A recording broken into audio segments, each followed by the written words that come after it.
Galerinha do bem, como é que vocês estão? Tudo certo? Ó, só pra dizer que tá à noite, então a iluminação vai ficar bem porcaria. Eu não sei nem se eu vou gravar com a câmera, mas enfim, peço desculpas aí. Eu tô providenciando para comprar uma iluminação mais ideal, para colocar aqui do lado do computador e enfim, ficar melhor a iluminação. Mas enquanto não chega e etc, eu vou continuar gravando as aulas assim, tá? E então. A aula de hoje, galera, que a aula de hoje vai ser o seguinte. Vai ser uma continuação dos tipos de grafo e tal. Tá acabando, calma, relaxa. Eu sei que pode estar aí parte 5, né? Coisa que só. Eu sei, eu entendo. Mas eu vou trazer uma aula que vai ser um arranjado, um resumo de todos esses tipos de grafo. Vai ser tranquilo, tá? E a aula de hoje eu quero falar sobre os grafos bipartidos, beleza? Aí só um atento que provavelmente vocês já chegaram a ver relações, etc., que fala de partição. Então, gráficos bipartidos nada mais é que basicamente uma partição. Em duas partes, né? Bi, né? Dois. Tá? Se por acaso você já esqueceu ou por algum motivo não chegou a ver, etc., tem bronca nenhuma. É um assunto bem fácil, bem intuitivo também. Então vamos embora. Pessoal, bi, dois partidos, né? Estão divididos em duas partes, certo? Então o que é que vai acontecer? Os gráficos bipartidos vai ser o seguinte. Vai ser um grafo G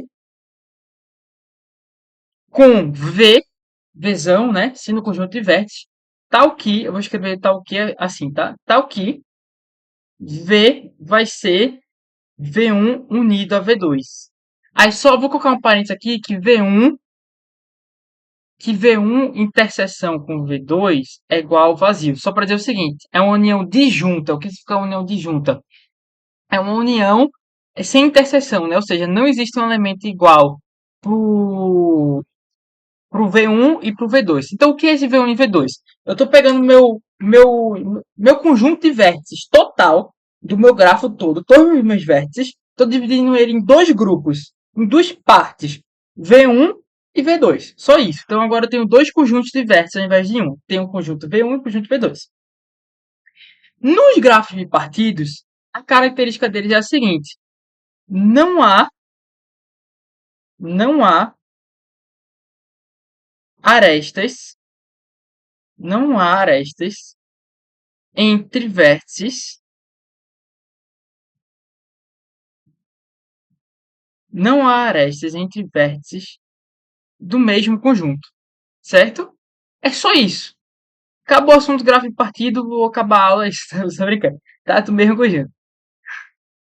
Vamos lá, se ficou muito claro, tem bronca não, tá? Só brincando, vamos embora. Vê só, então, B2. Então, eu vou pegar meu conjunto de vértices, dividir em dois conjuntos, e a característica vai ser a seguinte: eu só posso colocar arestas entre vértices de conjuntos diferentes. No mesmo conjunto nunca tem arestas, tá bom? Ou seja, eu vou pegar um exemplo aqui. Digamos o seguinte, eu tenho esse grafo aqui, ó.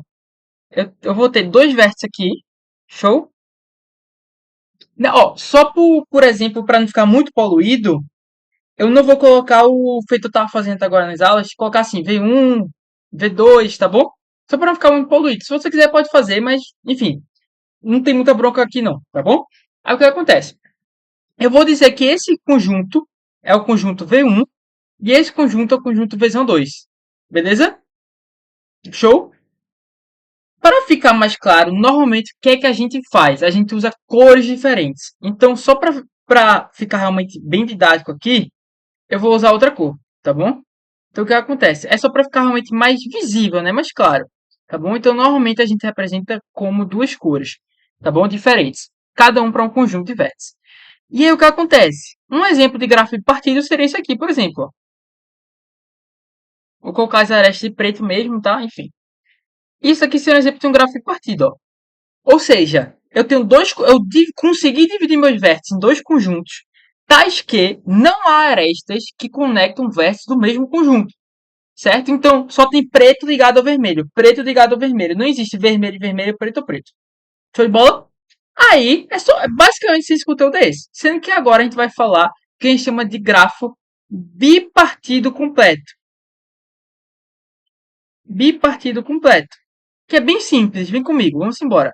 Aí a gente usa a notação, que é o seguinte: K M, N. Aí, pô, dois negócios, caramba, complicou. Não, calma, respira fundo. Por que o M e o N? O M, ele está representando um conjunto de vértices e o N de navio está representando outro conjunto de vértices. É só para querer dizer isso. Então, por exemplo, se eu tiver, vou pagar aqui depois, mas só para exemplificar, se eu tiver 4, 3, porque o 4 eu tenho um conjunto de 4 vértices e eu tenho um conjunto de 3 vértices. Show? Vou apagar aqui. Então, aí vamos lá. Aí um grafo bipartido completo, eu vou ter todas as arestas possíveis. Todas as arestas possíveis. Eu vou escrever assim já para treinar a percepção, tá bom? De que quando eu falo todas as arestas possíveis é do grafo bipartido, ou seja, eu continuo não podendo ter uma aresta entre o mesmo conjunto. Ou seja, mais uma vez, quando eu estou escrevendo aqui todas as arestas possíveis, não são todas as arestas possíveis igual a um K completo, certo? Que aí sim eu vou ter todas as arestas possíveis dentro de um grafo simples. Lembrando que a gente está trabalhando em grafos simples. Quando eu estou escrevendo aqui que todas as arestas possíveis em um bipartido é atendendo a propriedade do bipartido, ou seja, de que só tem arestas entre a mesma cor, né? Entre o mesmo conjunto. Show de bola? Ou seja, pegando esse mesmo exemplo aqui de cima, vamos embora. Vou colocar aqui, ó, os dois vermelhos, a reborrinha, beleza? Os vértices, pá, beleza? Agora, o que seria o completo? Seria isso aqui, ó. Da mesma forma que eu botei no outro, mas agora eu coloco essas arestas adicionais, ó. Talvez fique um pouco poluído, mas acredito que dê para entender. Ou seja, o que está acontecendo aqui? Todo vértice de um conjunto tem uma conexão com todo vértice do outro conjunto. Ou seja, eu tenho 3 vértices para cada vermelho, certo? Ou 2 vértices para cada preto, dando no total 6 vértices. O que isso quer dizer para a gente? A gente chega numa parte que é importante, que é o seguinte: total de vértices, eu estou olhando para os vértices, tá bom? Total de vértices é bem simples, né? Total de vértices é o M mais o N. Creio que seja fácil de ver, né? Então, 2 mais 3, nesse caso aqui, seriam 5 vértices, beleza? E o total de arestas, eu acredito que você já tinha adivinhado aí também, que é bem intuitivo. O total de arestas é quem? É M vezes o N de navio, né? Porque com cada vértice de um conjunto conecta o outro, eu vou ter M vezes N ligações, né? Arestas. Show de bola? Então, basicamente, o assunto basicamente acabou, tá ligado? Em relação a esses tipos de grafo, tá bom? Em relação também é, aos grafos bipartidos, tá? Então, ó, eu só vou trazer aqui um detalhezinho para vocês antes de acabar a aula, beleza? Que é o seguinte, eu até tava pensando se eu fechava a aula com isso ou não, mas é só para dar um atento, tá bom? Que é o seguinte, pessoal, que, que eu posso fazer a seguinte pergunta. Qual o complemento de um grafo bipartido completo? Tá bom? Porque a gente consegue.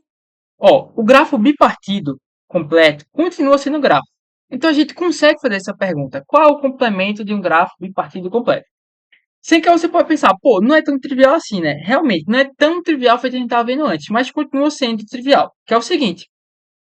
A gente não está trabalhando em um gráfico como se fosse dois grafos, né? A gente dividiu em um subgrupo de vértices, em um subconjunto de vértices, e um outro subconjunto de vértices. Tem dois subconjuntos de vértices, certo? Então, quando a gente for pensar no complemento, a gente vai pensar no complemento para cada um desses subconjuntos. Ou seja, nesse exemplo aqui, quem seria o complemento? Vou escrever aqui, ó, para esse exemplo, tá bom? Complemento. O complemento, eu vou colocar aqui, ó, exemplo. Só para dizer que isso daqui não é uma coisa geral. É para esse exemplo que a gente está vendo aqui em cima. Beleza? É o seguinte. Quem seria o complemento? Seria K2 unido a K3. Por que K2 unido a K3? Porque, vê só, o meu conjunto V1, ele só tem dois vértices. E são dois vértices que não possuem nenhuma aresta entre eles. Logo, para eu poder complementar esse grafo, eu preciso fazer todas as ligações possíveis entre esses dois vértices. Que no caso, o meu K2 é bem simples, é só uma aresta que eu vou ter que adicionar, não é isso? Então tem esses dois aqui. Eu vou colocar até em vermelho para ressaltar aqui os de lá de cima, certo? Beleza? Então é isso. E o K3, que são as três bolinhas, né? Os três vértices pretos de baixo, eu vou ter que fazer o seguinte. Eu posso manter. Eu posso desenhar de duas formas, né? Se eu quiser deixar mais visível, eu posso usar o famoso triângulo da gente, que isso daqui está fazendo, né? É o K3 da gente. Ou, como o desenho, a visualização de um gráfico de partida é esse, eu posso desenhar o K3 dessa forma, que é um pouco mais feio, mas que também é válido, que é o seguinte, essa aresta, e aí eu puxo um assim, ó. Ou pode ser para cima também, tanto faz, tá? Enfim, esses dois grafos são K3, tá bom? E aí o que acontece? O complemento do grafo que a gente viu aqui de cima, que é um grafo de partido completo, é K2 unido a K3. Lembrando uma união disjunta, tá? Então a gente não tá pegando nenhuma aresta em comum entre os dois. Até porque não tem nem como ter uma aresta em comum, né? Já que a gente tá subdividindo os vértices que a gente tá pegando. Bom? E aí só mais uma coisa bem simples, que é o seguinte. Que vocês lembram quando a gente falou de complemento, que a gente disse o seguinte, o complemento de um KN é NN? Então a gente vai aqui basicamente fazer o contrário. Em que sentido? No sentido que o complemento, certo? Sentido seguinte.